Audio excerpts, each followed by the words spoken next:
So I think we're recording now. Okay, perfect. I think it says so. Yeah, I think top left it says recording. Perfect. Mm-hmm. Okay. It does, yeah. Okay, so there's 13 people waiting to come in, so I'll go ahead and admit them. Okay, I'm going to put myself on mute. okay.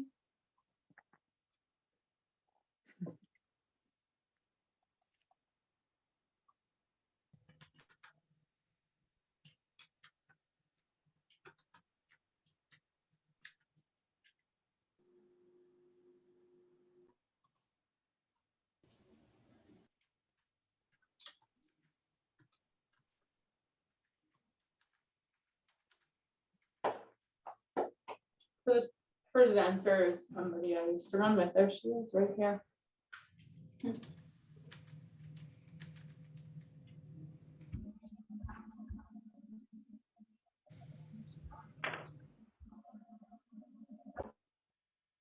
Okay.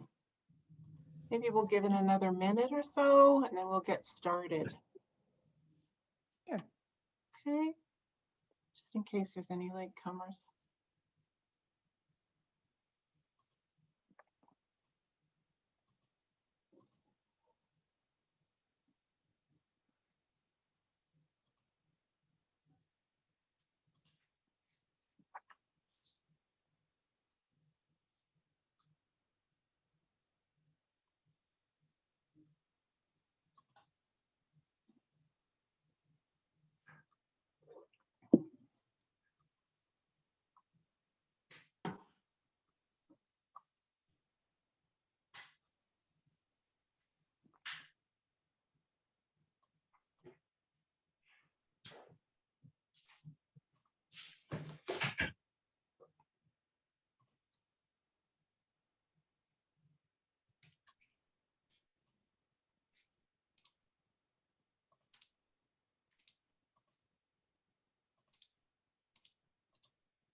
Okay, so I think maybe we'll get started now. I'll just ask those who aren't on mute to put themselves on mute if they could, to avoid any background noise. Thanks. So welcome everyone to the CSSH webinar series. Today is our last webinar before our summer hiatus. It looks like we've got a good turnout, so that's great. My name is Emma Whalen and I'll be moderating today. We're a little short staffed, so we may have to pinch hit a little bit, but we'll figure it out as we go. I'm a CSSH advisory board member and a faculty member at Dalhousie University in Halifax, which is located in Mi'kmaq, the ancestral and unceded territory of the Mi'kmaq. We're all First Peoples. It's my pleasure to introduce our speaker for today, Dr. Terra Manca, who will be giving us a very topical presentation about her ongoing research on deferring risk, the COVID-19 pandemic, and vaccination during pregnancy. Dr. Manca earned her PhD in sociology from the University of Alberta. She's currently a postdoctoral fellow in the Technoscience and Regulation Research Unit at Dalhousie University and the Canadian Centre for Vaccinology at the IWK Health Centre in Halifax. She'll speak for about 45 minutes, I think, and then we'll have about 15 minutes for questions and discussion. If you have a question, you can put it in the chat. Or, when we get to the session, you can just raise your hand, okay? So without further ado, over to Dr. Manca. Thanks, Emma, for the introduction. As you know, I'm Terra. I'm joining virtually from Halifax, but I'm actually physically joining from Alberta. So the land that I'm located on is Treaty 6 territory and a traditional gathering region for the diverse Indigenous peoples, including the Cree, Blackfoot, Métis, Nakota Sioux, Iroquois, Dene, Ojibwa, Inuit, and many others. And I mention the Indigenous peoples on this land in part because part of my talk will address medical mistreatment that aligns with the genocidal histories of the North American governments. So today I'm going to talk about the deferral of risk in pandemic responses with a focus on vaccination and pregnancy. So I'll start by saying that my postdoctoral research is funded by an IWK postdoctoral grant at the IWK Health Centre and the Canadian Immunization Research Network trainee grant.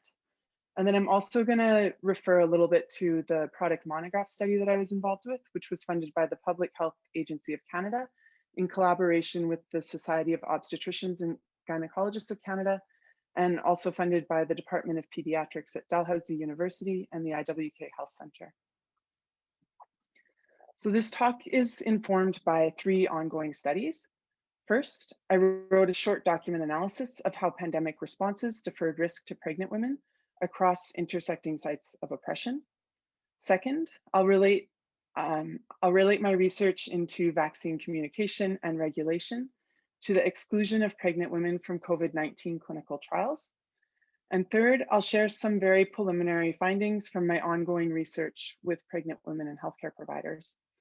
And just to start, I want to say that by risk deferral, I mean that rather than take responsibility for risk, institutions and others transfer responsibility for those risks to individuals and healthcare providers.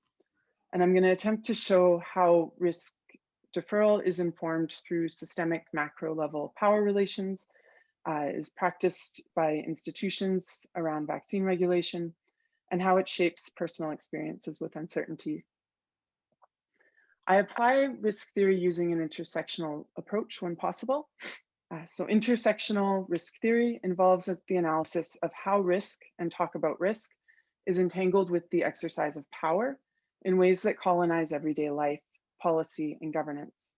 Intersectionality reshapes our thinking about inequality from simply adding independent social categories to analyzing how the axes of power interact in ways that differently advantage some people over others. And intersectionality can involve attention to both oppression and privilege. Chu and Frary suggest intersectional scholarship often takes one of 3 approaches. So that could be systemic centered approaches, such as analyzing how gender and race are embedded in things like capitalism, process-centered approaches, such as giving voice to the oppressed, or how marginalization occurs in institutions, and group-centered approaches, which is what I meant when I said giving voice to the oppressed. Similarly, risk researchers investigate grand theories about how risk shapes societal relations, institutional responses to risk through things like risk management practices, and personal experiences with risk, such as risk-seeking behaviors or vaccine hesitancy. Feminists often combine complementary aspects of different risk theories because risk theory has traditionally focused on universal and supposedly gender-neutral subjects. So my approach is most influenced by governmental approaches, which address risk as a biopolitical strategy or apparatus that is used to protect population life and health. For instance, risk discourses are deployed to preserve life by motivating risk-adverse behaviors. And risk discourses about fetal, infant, and child bodies are deployed in ways that govern women's bodies and behaviors. Cultural approaches also inform my analysis. So cultural approaches allow us to analyze what risk does in terms of social organization, who gets blamed for threats, and how the deployment of talk about risk can reproduce inequalities. And finally, Beck's approach is useful for understanding how society became organized around risk because of modern reflexive concerns regarding the consequences of technological progress, including medical technologies. So combining aspects of these approaches enables an investigation into inequities in danger, governance, and othering or stigmatization that can occur across intersecting social locations. So I'll start by talking about how many pandemic responses initially lacked consideration for pregnancy, and particularly fell short of recognizing the need for women to receive and to provide care while they're pregnant. So I'm going to start broadly because I want to show that the problems I discuss extend far beyond vaccines, and they also extend far beyond reproductive health, which I won't get into today. several analyses of the COVID-19 pandemic show an intensification of inequities at intersecting sites of oppression. These analyses are attentive to how the COVID-19 pandemic interacts with other ongoing crises, such as a long-standing crisis in care. So by care, I'm referring to all our interdependencies as humans, and that includes formal interdependencies such as paid healthcare workers, educational workers, and other essential services, as well as informal interdependencies such as networks with kin, family, and friends. And decades of rationalization and privatization of care systems have marked ever expanding populations as undeserving of social assistance and other forms of care. So responses to recent disease outbreaks have often inadequately considered existing inequalities and the need to maintain care for things like gender-specific needs for healthcare. As a result, scholars anticipated substantial increases in the death of young children and women during this pandemic.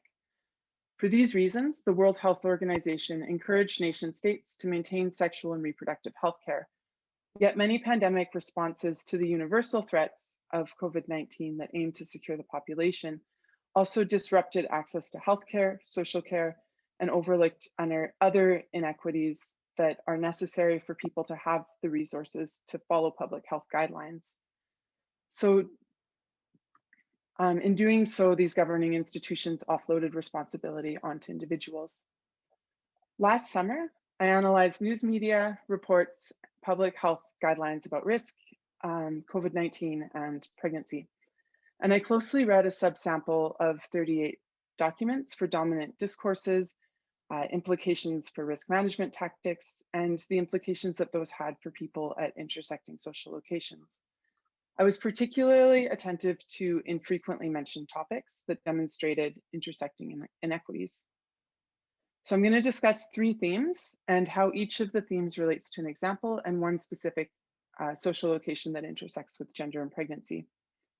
First, there was a lack of consideration for pregnant persons that created barriers to accessing prenatal care for pregnant women, and those often interacted with income inequities.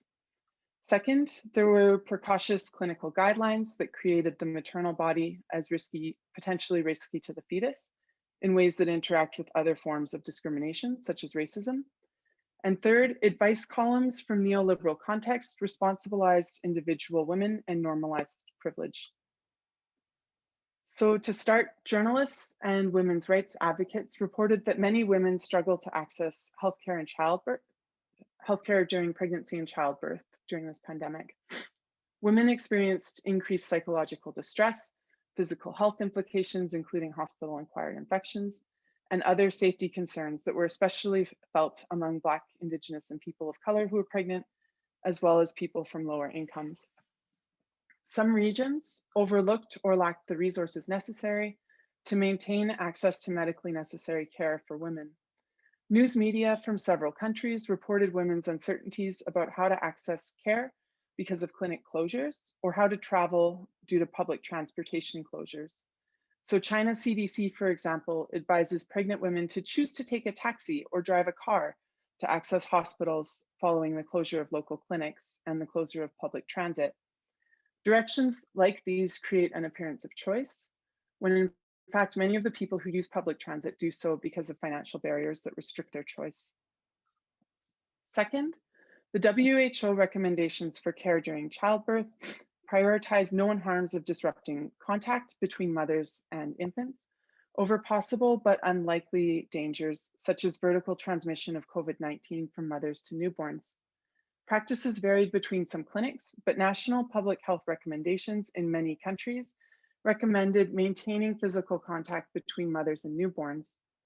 Other national and clinical health guidelines prioritized any possible harm to the fetus over the known harms of separation. For example, the early US CDC guidelines advised temporary separation of the newborn from the mother with suspected or confirmed COVID-19 should be considered to reduce the risk of spreading the virus to the newborn. These guidelines have since been updated to be more about informed choice. And there's a lot of evidence that has since emerged showing that women with COVID-19 can safely hold and feed their babies by following hygienic practices such as hand washing and using personal protective equipment such as face masks. Policies like separating mothers from infants at birth, however, are often implemented differently based on perceptions about the woman's ethnicity. The state of New Mexico is currently investigating allegations that Loveless Women's Hospital separated Indigenous mothers from their infants without their consent. The alleged policy for separating Indigenous mothers advised separating newborns from their mothers if they were deemed to be high risk of carrying COVID-19. And clinicians reported that women were designated as being high risk if they resided in areas with high infection rates as determined by their zip code. And most of those regions were predominantly Indigenous. In both Canada and the United States, women were historically and recently involuntarily subjected to sterilization, separation from their children, and other forms of mistreatment. These policies and practices activate intersections between systemic racism and sexism by labeling pregnant Indigenous and other visible minority women as risky, contagious, and dangerous to their own infants. From a cultural perspective, accusations that certain bodies are risky become widely accepted only when they're aimed at marginalized persons. Notably, many articles about separating women excluded voices from women about how racism shaped the care that they received. Third, in neoliberal contexts, much of the information about how to manage the threat of COVID-19 in pregnancy normalizes privileged women's social locations. Various national public health authorities and this WHO infographic instruct women on how to protect themselves through self-regulated actions. Advice columns about COVID-19 and pregnancy direct responsibility to women's individual activities and their attention towards their households. For example, one mother stated, "Try to concentrate on your baby and doing the best that you can." In doing so, she advised new mothers to manage the stress of the pandemic outside their home by retreating into motherhood inside their home. These columns included accounts from white women and women of color, but women in these advice columns were not quoted for concerns about accessing healthcare or experiencing racism when receiving care. And some of them also included tips about managing stress to try to prevent the risks that stress can create for the fetus. And in that way located risk within the woman's body instead of surrounding inequities and the experience of oppression that's most acutely felt for those being marginalized. So discourses about managing the universal threats of COVID-19 promote feelings of fear and risk management practices aimed at restricting human behavior to stop transmission. And restricting human behavior involves governing individuals towards self-avoidance, which is definitely part of the solution. But the dangers of the virus and responses to the virus are collective. And the resources needed to follow public health guidance are unevenly distributed. For example, some people are living in crowded housing, or they might be working in unsafe conditions that are beyond their control. Practices in communities of care could be deployed to justify meeting the needs of people during the pandemic instead of only containing the virus. Without resolving the care crises and other systemic crises like climate change, governance during this pandemic is organized around existing power relations that reproduce systemic inequities. And that's even when it's inconsistent and poorly communicated, as it has been in some of the provinces, like the one I'm currently in. As a result, the burden of public health measures and the risks of COVID-19 are disproportionately deferred or transferred to those at intersecting sites of oppression.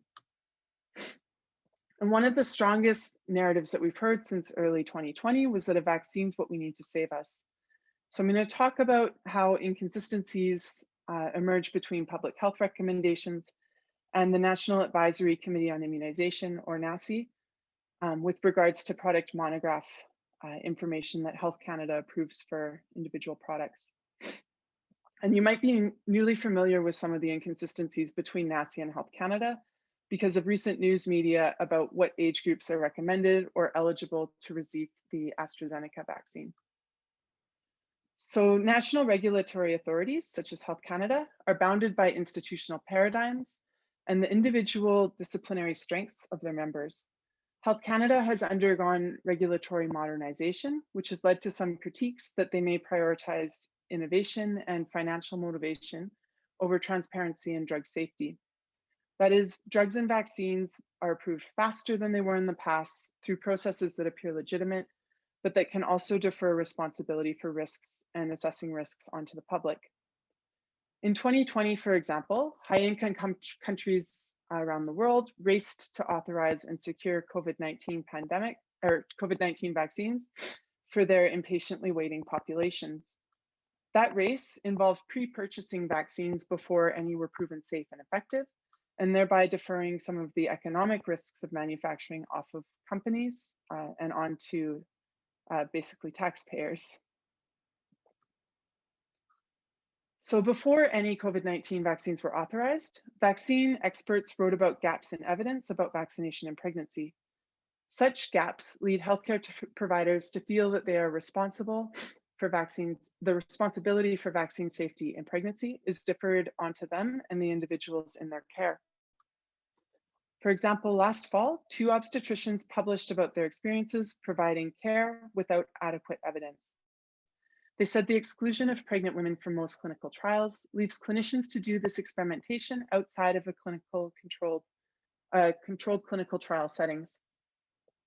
There are many reasons that pregnant women are frequently excluded from clinical research, including ethical concerns, interpretations of research regulations, and legal liabilities. For example, miscarriage and other complications happen in many pregnancies and would likely happen during any trial. These issues are further complicated with rapid vaccine campaigns that are aimed at containing emerging pathogens. Yet that exclusion leaves pregnant women to make decisions without feeling adequately informed. Many pregnant women are among those who make up most of the global health and social care workforces who are highly exposed to COVID-19, and they also make up most unpaid caregivers.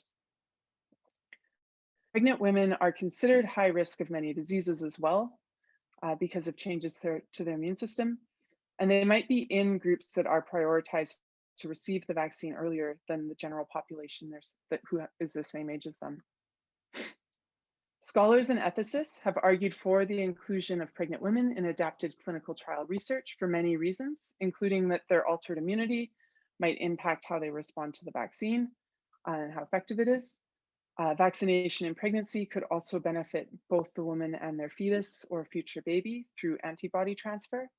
And pregnant women are going to be accidentally included in clinical trials anyway. That tends to happen. There could also be unique safety risks in pregnancy, and public health responses could be better informed if there's just more data. And for these reasons, the Prevent Working Group argues for vaccine researchers to be required to justify excluding pregnant women from clinical trials rather than to just routinely exclude them.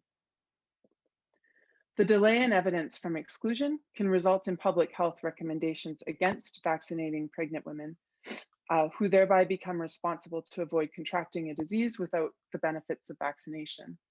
For instance, the United Kingdom only recently advised that pregnant women could receive COVID-19 vaccines while pregnant. It can also lead to pregnant women feeling individually responsible to assess the safety and effectiveness of a vaccine without adequate evidence, and often based on conflicting information. For example, women in Canada might also be reading about pregnant women in other countries not being offered the vaccine. Several provinces now include pregnant women in their priority groups, but there are inconsistencies across Canada. So for just a couple examples, the government of Quebec's website, where it lists priority groups, states that vaccination for children and pregnant women will be determined based on future studies without information about what to do now. In contrast, the government of Ontario, which is now prioritizing pregnant women, states that pregnant individuals may choose to receive the vaccine after counseling.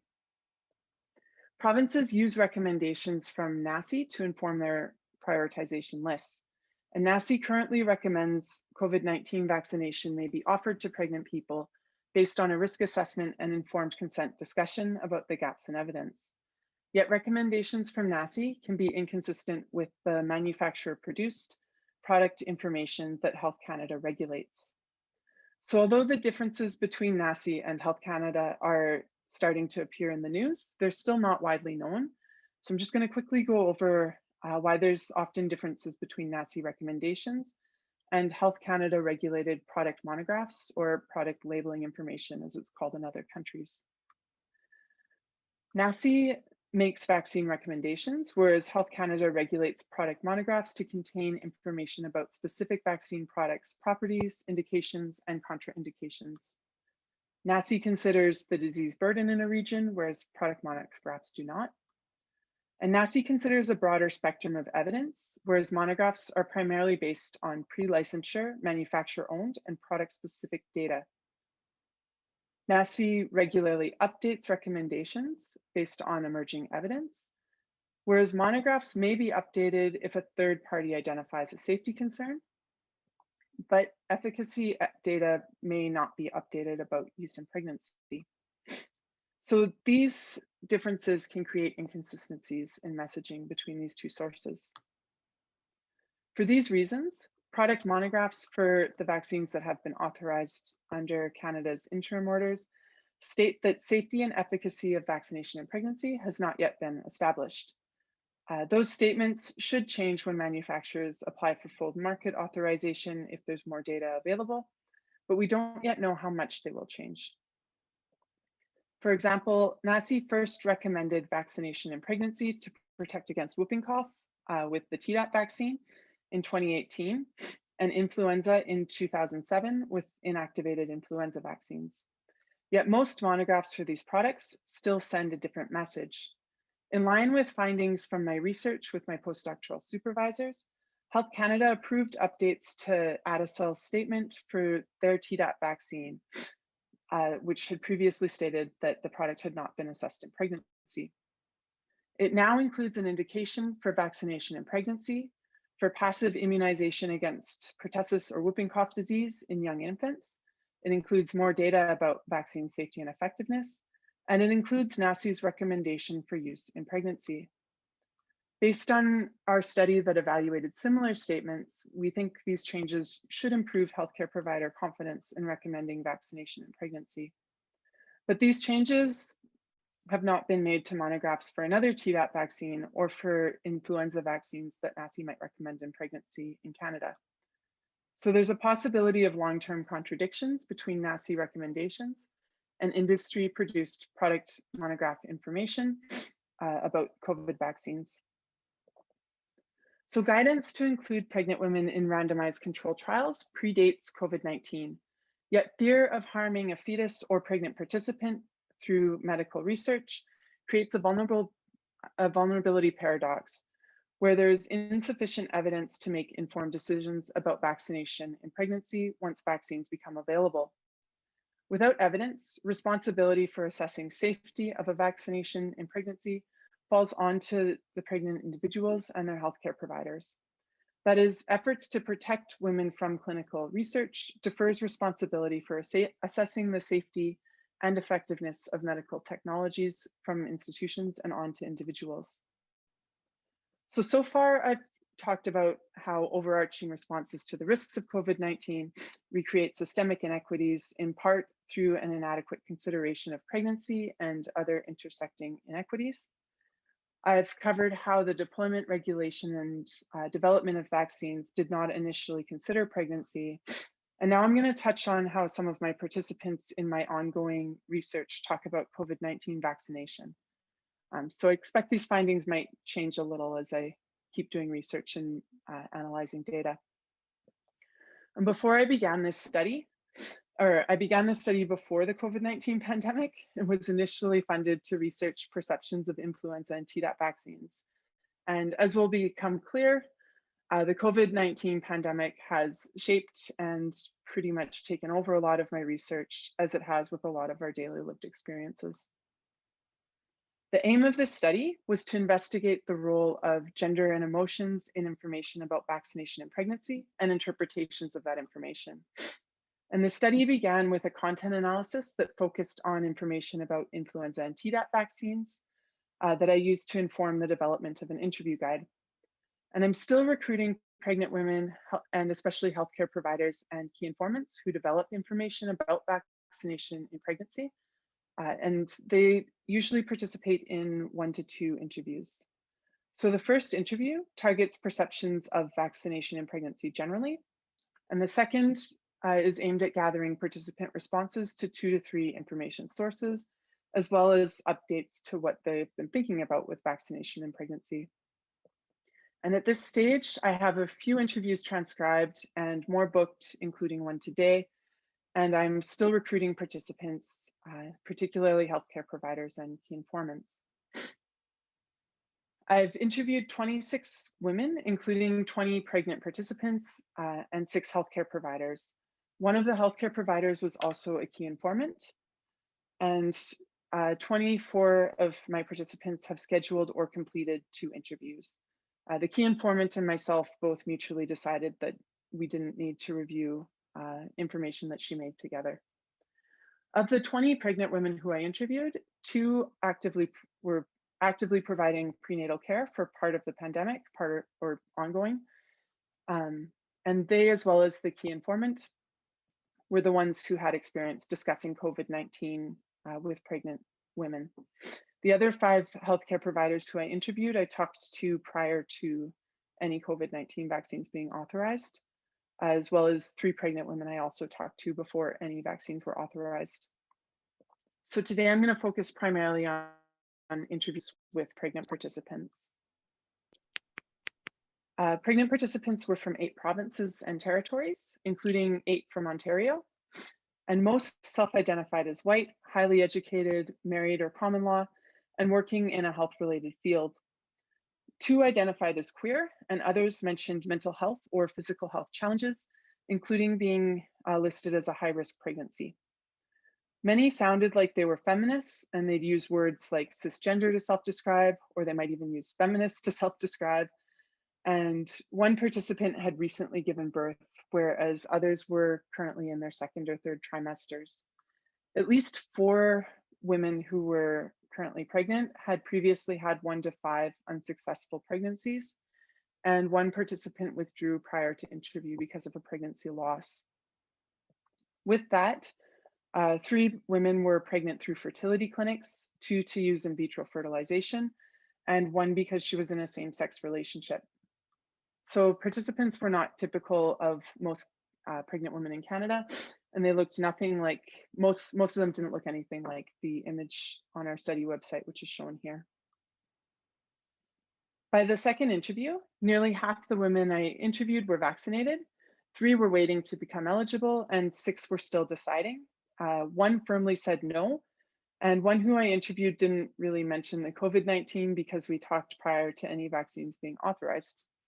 Yet most women had concerns. For example, 1 participant who was vaccinated while breastfeeding said she wasn't sure if she would have made the same decision if she became eligible while pregnant. Another participant who was still deciding whether to receive the vaccine mentioned that she might not breastfeed after receiving the vaccine because of gaps in evidence. And the participant who firmly said no came across as not supporting adult vaccinations generally. She specifically said she didn't support vaccines generally, but also said that childhood vaccines were boosters and those were okay. So 2 participants refused the influenza vaccine, and several had received it before becoming pregnant. Most were keen to get anything that their healthcare provider recommended, but some didn't know that Tdap or whooping cough vaccines were recommended in pregnancy because of the stage of their pregnancy they were in. They hadn't yet discussed it with their healthcare provider. And therefore, because of the COVID-19 pandemic, I think I've recruited some participants who might not have otherwise participated because they don't know that vaccines are routinely recommended in pregnancy. And that, for example, even 1 participant found me through a Google search because they thought having to decide about vaccination in pregnancy was odd and started looking for studies. Many participants talked about wanting a COVID-19 vaccine for protection, but also experienced experiencing stress about the uncertainties of whether it could impact their fetus's development. Most participants wanted the opportunity to protect themselves. They wanted to pass antibodies to their infants through breast milk or umbilical cord blood if they were vaccinated in time. And they wanted to protect other children in their home who also might not be eligible to receive a vaccine, since there's no data on childhood vaccines either. And generally, they wanted to contribute to stopping the pandemic because they've been through this with just like all of us. And they wanted, some of them were talking about wanting access to postpartum support as well. So if their whole family was vaccinated, they felt safer accessing their own parents or others who could help them. And those working in healthcare, including prenatal care, talked about wanting to protect their clients or patients as well through COVID-19 and other vaccines. Many participants talked about feeling lucky for having safety measures at work or working from home, but some felt highly exposed despite all the measures they were taking. A participant who identified as Indigenous and wanted the vaccine as soon as possible said that underlying health conditions made COVID-19 pretty much a death sentence for her. And she was vaccinated by the time we talked. She talked about other motivations for wanting the vaccine as well, such as protecting her clients and loved ones. Others in high exposure jobs wanted to be prioritized with their colleagues. For instance, one nurse who was vaccinated in January explained her stress around the COVID-19 vaccine not being initially recommended in pregnancy. She explained that she can't just not go to work. Some vaccinated participants expressed optimism, relief, and other feelings around receiving the vaccine. As one participant explained, she was hopeful that this baby will have some protection, and she felt less anxious about the safety of having a newborn in the midst of all this if he's got some antibodies. Many participants' uncertainties about the safety of COVID-19 vaccines were actually about typical side effects. For example, they knew it was better not to have a fever in the first trimester, and some of them didn't want to use pain medications during their pregnancy at all for something like a headache. And those are both typical side effects from vaccines. But they also just wanted more information, and they sometimes mentioned just confirmation that it couldn't impact their baby's development. A pregnant nurse explained that in advising patients, she didn't initially feel super informed talking to pregnant patients about COVID-19 vaccines because there just wasn't anything in terms of data. And that nurse has since stopped providing prenatal care and is now providing home care. So I don't know how she would feel now. Similarly, a paramedic explained that she knew that with this type of vaccine, there's no reasons why it should cause harm, but that it hasn't technically been rigorously studied. She said that it was a little stressful knowing that she was making a decision based on very new evidence without knowing anyone else who was pregnant and vaccinated or considering being vaccinated. So the dangers of COVID-19 for this participant were also very real. She was living in a province that had serocommunity spread for months at the time, but she also had experienced transporting COVID-19 positive patients as a paramedic before there was any evidence about how to stay safe through things like face masks, which was also before she was pregnant. Participants demonstrated a mix of trying to think rationally and feeling emotions when assessing the risks and benefits of vaccination. For example, one school head who identified as very pro-vaccine said that she also remembered getting the flu vaccine and being panicked for about 1 to 2 days after, that she made a terrible decision. She attributed that response to what she called the nagging thought many pregnant people have, that they did something wrong. She expected to panic as well after receiving a COVID-19 vaccine. She was on her third pregnancy, and she was pregnant this time through in vitro fertilization. And she was hoping to have her second live birth. In the first interview, she said that she hoped not to be eligible for the COVID-19 vaccine while pregnant due to gaps in evidence. 2 days later, when we talked again, she said that she wanted the vaccine immediately because she was dissatisfied with the Ontario government's response to rapidly spreading variants of COVID-19. Participants used a range of information sources to inform their decisions. So most of them favored public health guidance, and official government documents from the Public Health Agency of Canada, the Government of Canada, or their provinces. They also talked about seeking out sources, and several had found the Society of Obstetricians and Gynecologists of Canada's long statement about COVID-19 vaccination in pregnancy, but they were having trouble finding things like the frequently asked questions section or the shorter documents that organizations like SOGC had also created. They mentioned talking to their own healthcare providers and also to colleagues, friends, and family who were often healthcare providers or whose opinions they really respected. And they talked about reading news media and Googling to find results, and often finding news media first and then having to fact check everything that they found.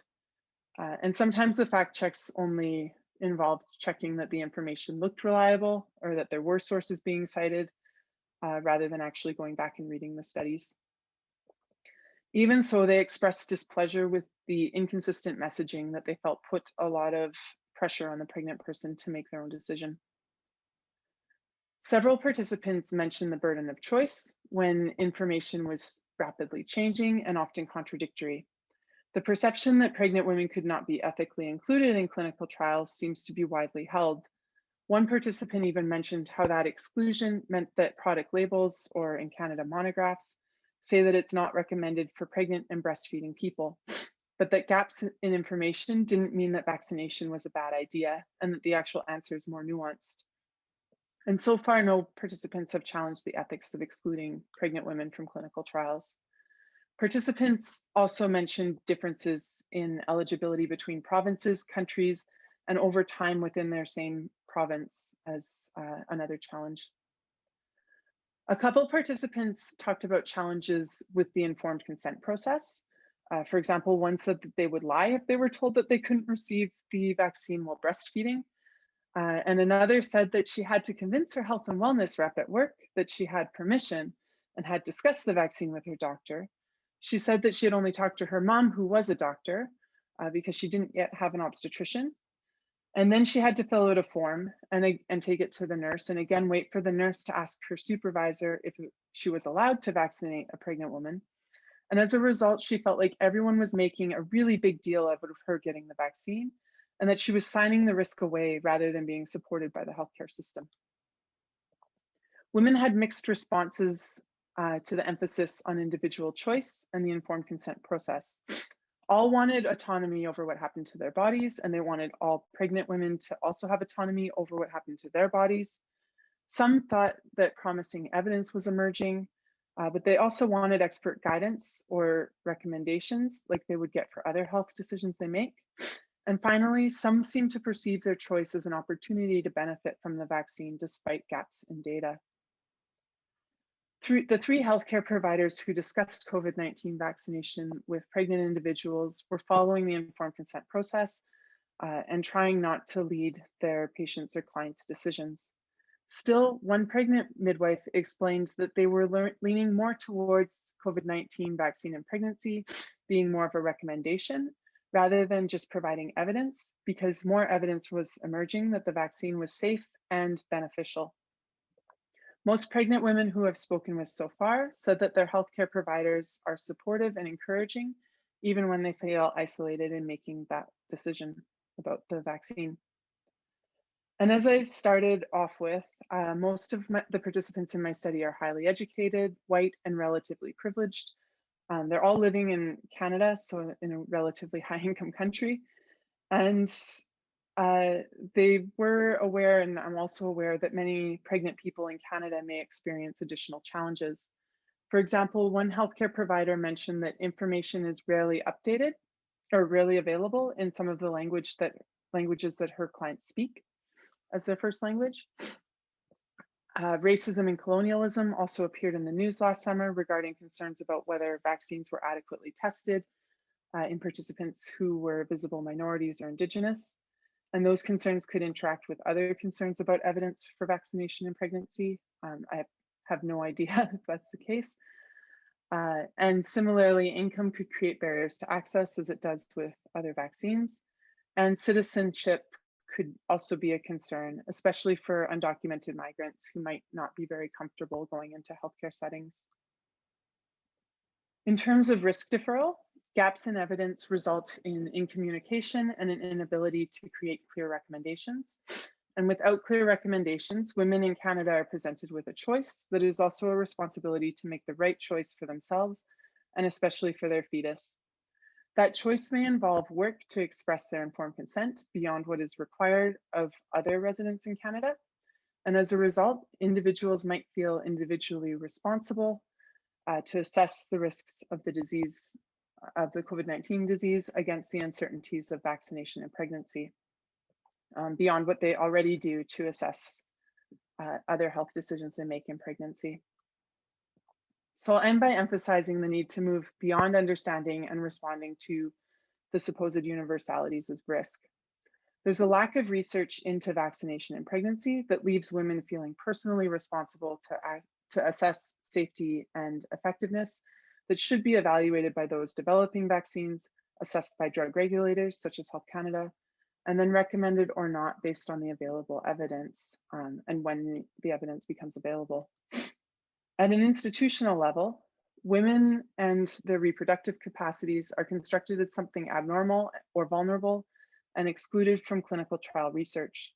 They are also excluded because of legal risks and financial costs of assessing the use of a product in such a small population. As a result, gaps in evidence emerge from patriarchal and other power relations that privilege men's bodies as an easier to research normal standard for evaluating universal risks.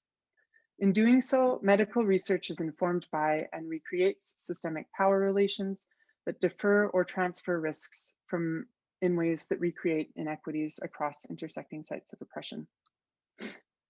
So the work I presented today was primarily my own, but I want to acknowledge the wonderful colleagues who shape my understanding of what I've presented as well, and especially my postdoctoral supervisors who contributed to co-leading and writing manuscripts from the product monograph study that I mentioned briefly in section 2. And this slide includes a tiny URL for my study website. It has an intake form that will email me. I've also included my email. So if you want a copy of the results when more become available, you can feel free to fill in the intake form or send me an email. And thank you so much for your attention this morning.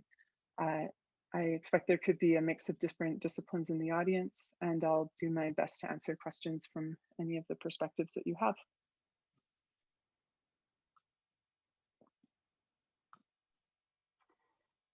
Well, thank you very much, Terra, for that really fascinating talk. I'm not sure if anyone has any questions off the top. I have one if people need a minute. So one of the things that really struck me about your talk was the concept of choice and the way that it gets applied, the rhetoric of choice gets applied to this particular population. And you know, you spoke to the fact that this is also about accepting risk on an individual basis.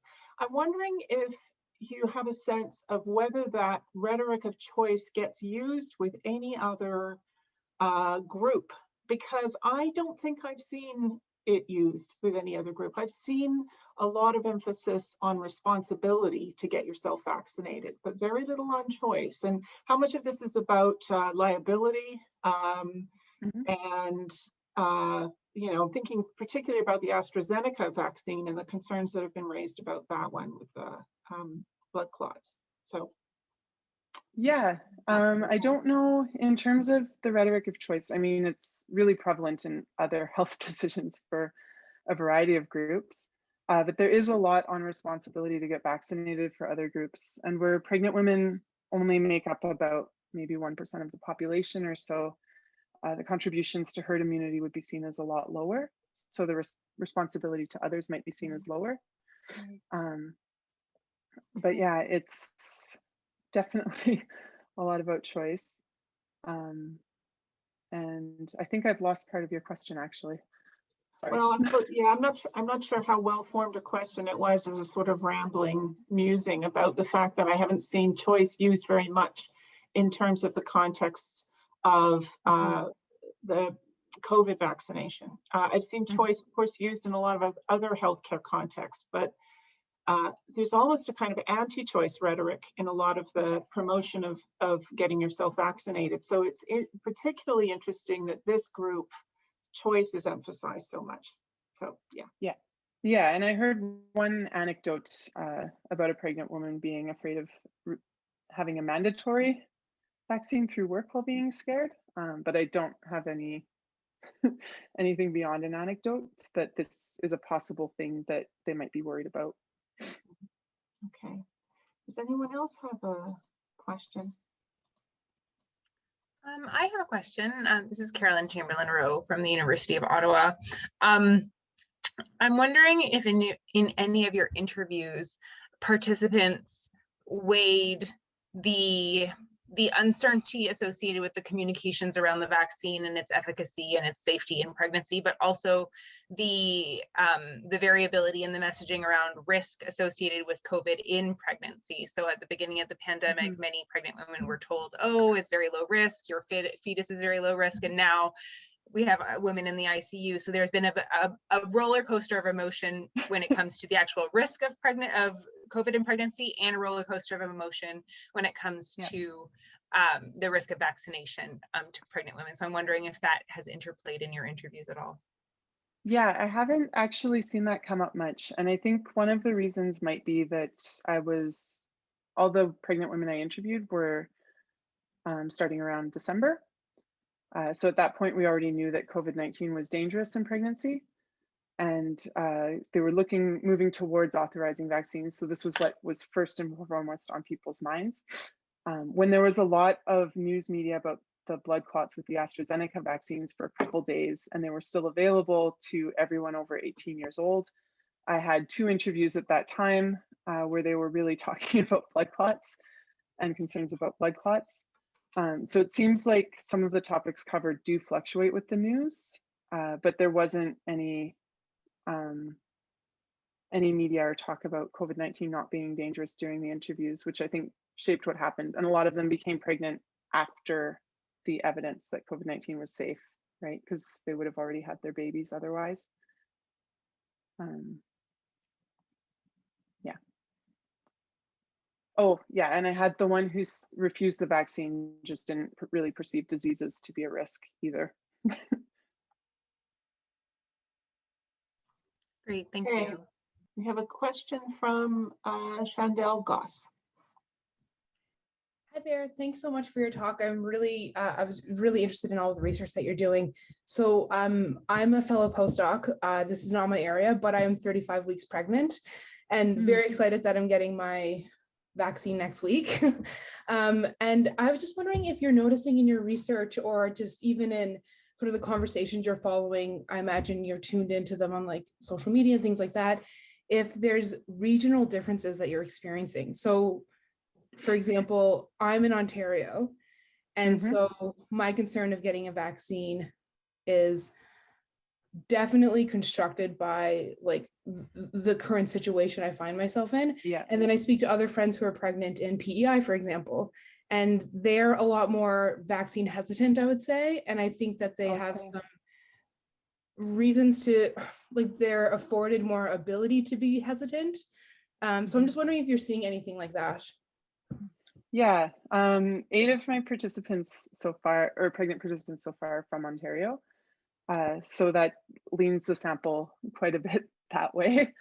But I did see that the participant from the territories who said that she wasn't sure if she would have received the vaccine if she was eligible when pregnant, but had gotten it during breastfeeding, was also aware that she might make a different decision depending on the caseloads. And some of them would talk about if there was an outbreak, they might want it sooner.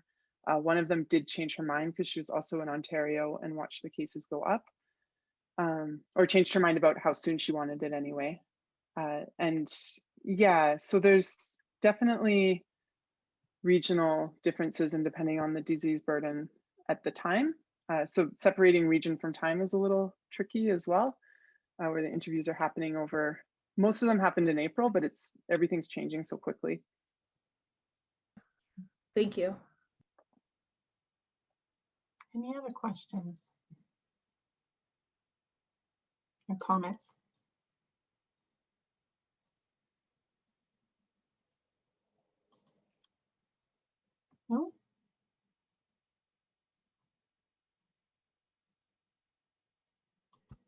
Hi, Emma, it's Lisa here. We have a question in the chat from Janice.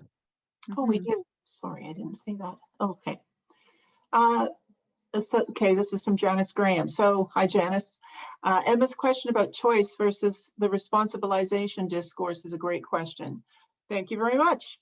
Choice can involve DM association with POP. I'm not sure, maybe you can speak to this yourself, Janice. I'm not sure what DM association with POP is. Decision making and population health. Okay, you know what it is. That's the important thing. She just posted it. As well as individual risk, but responsibilization relates to others, which in pregnant persons would be set, fetus, and less population, but perhaps. So cool thinking about how to unpack these differences. And thank you, decision making and population health. Thanks. Any comments about that, Terra?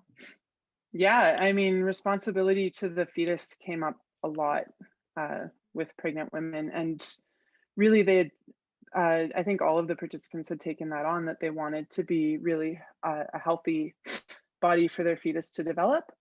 And some of them, when I would ask if they were, I specifically asked some if they were more concerned about their fetus or themselves with safety concerns, they pretty much universally said they were concerned about fetal development.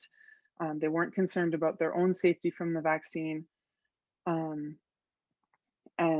they were really wanting, you know, the fetus to develop well, but they were also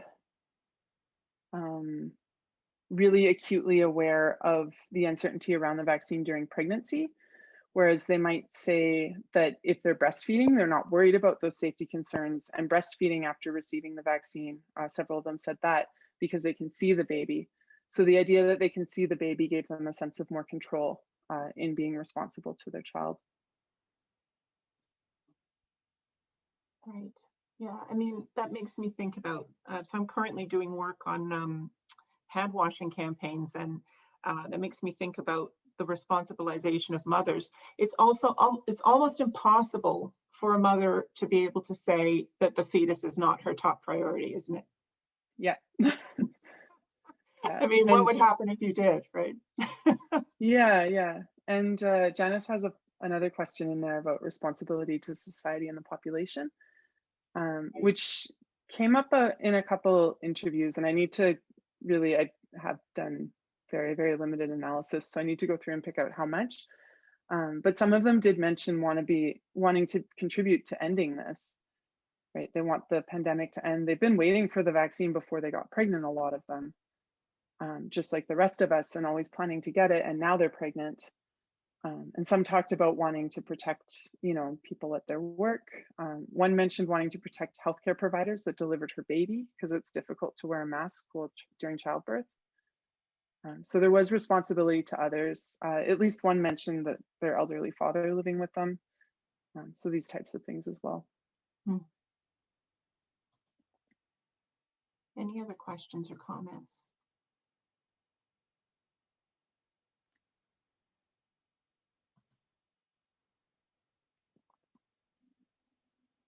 No? Okay. All right, so maybe we'll wrap it up then if there's nobody else that has a comment or a question. I'm not seeing anything in the chat.